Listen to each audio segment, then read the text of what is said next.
Today is August 23, 2023. Our reading is from Judges chapter 9 verses 6 to 15.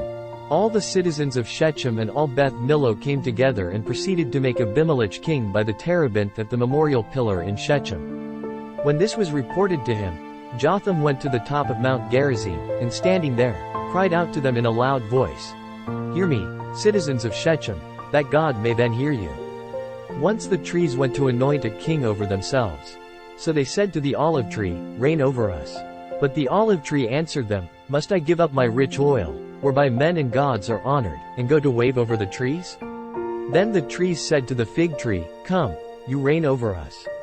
But the fig tree answered them, "Must I give up my sweetness and my good fruit, and go to wave over the trees?" Then the trees said to the vine, "Come you, and reign over us."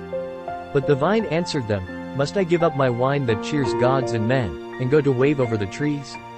Then all the trees said to the buckthorn, "Come, you reign over us." But the buckthorn replied to the trees, "If you wish to anoint me king over you in good faith, come and take refuge in my shadow. Otherwise, let fire come from the buckthorn and devour the cedars of Lebanon." Holy Gospel of Jesus Christ according to St. Matthew chapter 20 verses 1 to 16a. Jesus told his disciples this parable. The kingdom of heaven is like a landowner who went out at dawn to hire laborers for his vineyard. After agreeing with them for the usual daily wage, he sent them into his vineyard. Going out about 9 o'clock, he saw others standing idle in the marketplace. And he said to them, "You too go into my vineyard, and I will give you what is just." So they went off. And he went out again around noon, and around 3 o'clock, and did likewise. Going out about 5 o'clock, he found others standing around, and said to them, "Why do you stand here idle all day?" They answered, "Because no one has hired us." He said to them, "You too go into my vineyard." When it was evening, the owner of the vineyard said to his foreman, "Summon the laborers and give them their pay, beginning with the last and ending with the first." When those who had started about 5 o'clock came, each received the usual daily wage. So when the first came, they thought that they would receive more, but each of them also got the usual wage.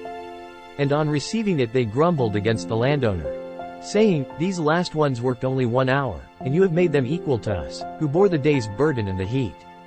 He said to one of them in reply, "My friend, I am not cheating you. Did you not agree with me for the usual daily wage? Take what is yours and go. What if I wish to give this last one the same as you?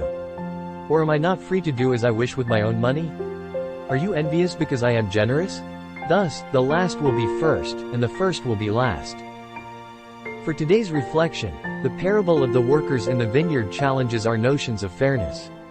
God's grace extends beyond merit, reminding me of the inclusivity of His love. Just as the workers received equal wages, I'm invited to embrace a spirit of generosity and grace.